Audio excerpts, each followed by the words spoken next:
Hello. It's like 8 a.m. on a Sunday, and I have a couple hours before I am gonna go get some breakfast, lunch, brunch. I don't know. But wanted to talk a little bit before I move out of my studio apartment. As a blind person, how do I stay organized? Like, how do I keep track of my stuff? What do I do to make sure I don't lose things? And how do I keep track of things if I'm living on my own? And to start, I'm going to preface this with the fact that I am me. This is just my system, the stuff that I've done for myself. Other people have wildly different systems. Some people are militarily organized, and some people live in disasters.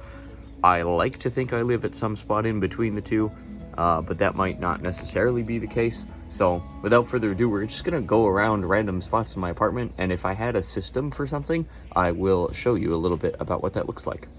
I'm sad because it was such a nice morning, but I have to close the window because it's getting windy. So we'll leave it open a little bit. But if I don't close it, all my plants will blow away. I guess I'll start with the plants. This is silly, but I have them in kind of a certain order based on how the sun hits the room. So over here is this is going to be my main bonsai. He exists all the way to the right-hand side. And from here, I have an order to them. And I also keep them in different pots so that if I ever were to lose my vision, each of these is in a distinct container. So for example, this guy on the right is in a plastic, just like a nursery pot that you would get. I have 120 of these or something, but it's because I'm growing him out and growing a trunk on him, and once I start actually using it as a bonsai more, I will maybe switch him into a different pot. But this big pink one here is another jade, just basically kind of doing something similar with this plant, but testing out what's different in this pot.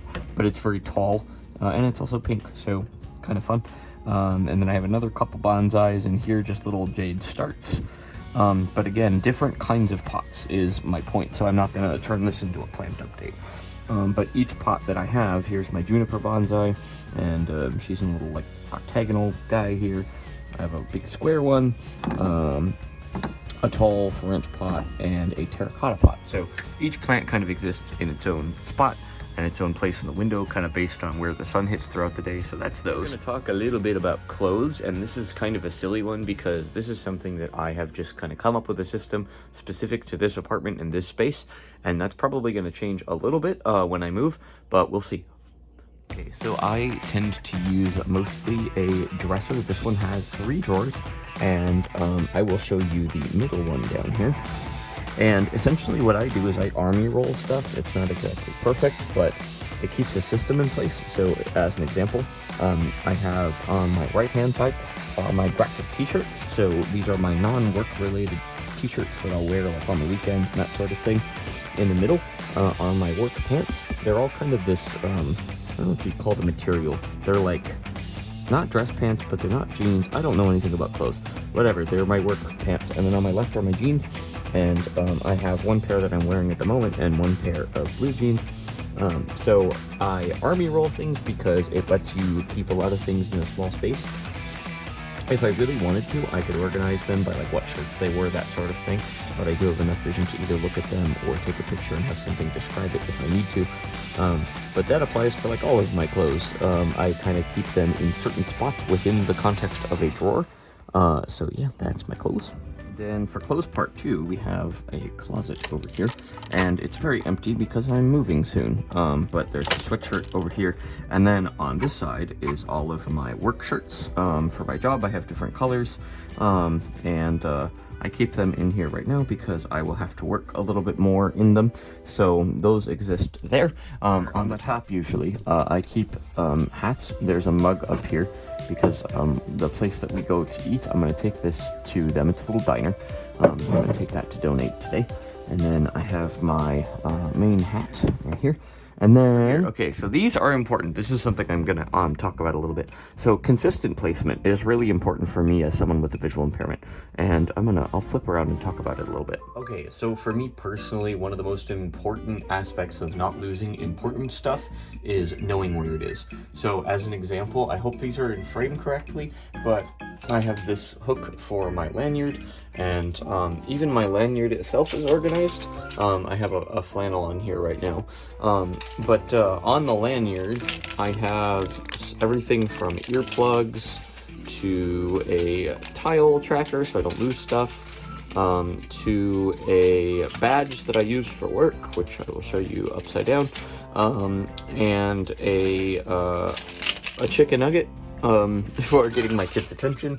But all of it is like, some things are on separate key rings, some things are on separate carabiners, and the important thing is that this ensemble stays together, and then I can stick it pretty much with muscle memory exactly where it needs to be in terms of its space. Space of chaos. Hello, me. Bathroom. So I'm going to show you this bottom shelf here, which is roughly organized, but I have headbands and various hair products that I use, again with the distinct containers. So as an example, this is like a hold cream that I don't use very often, and I can definitively tell you that this is beard oil, while this, no, I was so confident and I was so wrong. This is hair serum, that's in the sink. And this is beard oil, bonk, and this is hair serum. Now I'm questioning my life. I don't know, I have several products beeping around in here. I think this one is sea salt spray, this is like a beard balm, and a toothbrush and stuff like that in the corner. What fell in the sink? A bottle opener. Well, yep, alright. And that's all I'm going to show for the bathroom, because it's a bathroom. Yeah, like I said, I think a lot of it comes down to putting things in consistent spots where I'm going to always know where to find them.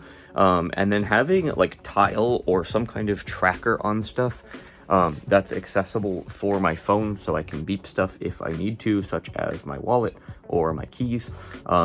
Honestly, it's something that you just come up with over time. If I were to lose my vision, I think I would be a little bit more organized, because right now I'm not showing it, but there's like stuff on the floor. Not crazy amounts of stuff, but like stuff falls down and I'll be like, it's fine or whatever. And then I don't go get it, and then I wonder where something is. And sometimes I can remember approximately where it was and whatnot, but I was really bad when I was little about losing stuff, and living in smaller spaces really, really helped. So part of the reason that I really sprung for and enjoy a studio apartment is it forces me to keep living small, and I don't have too much stuff around. I have more stuff than what I'm showing. A lot of it is in the process of being moved right now, but I wanted to talk a little bit about organization and what's going on and how I do things. So if you have any questions about anything specific, I'm happy to talk about those. I didn't talk about my cane, which usually lives in the corner by the door or just outside of my apartment door, so if there was ever a fire, I can grab it and go. But yeah, so if you have any questions about specific organizational stuff, I'm happy to answer those. But figured I'd make a quick one and show you a little bit about how all that works. So thanks for checking this out. If you have any questions, comments, queries, theories, concerns, or anything else, please don't hesitate to leave those in the comment section down below. And we'll see you soon. All right, peace.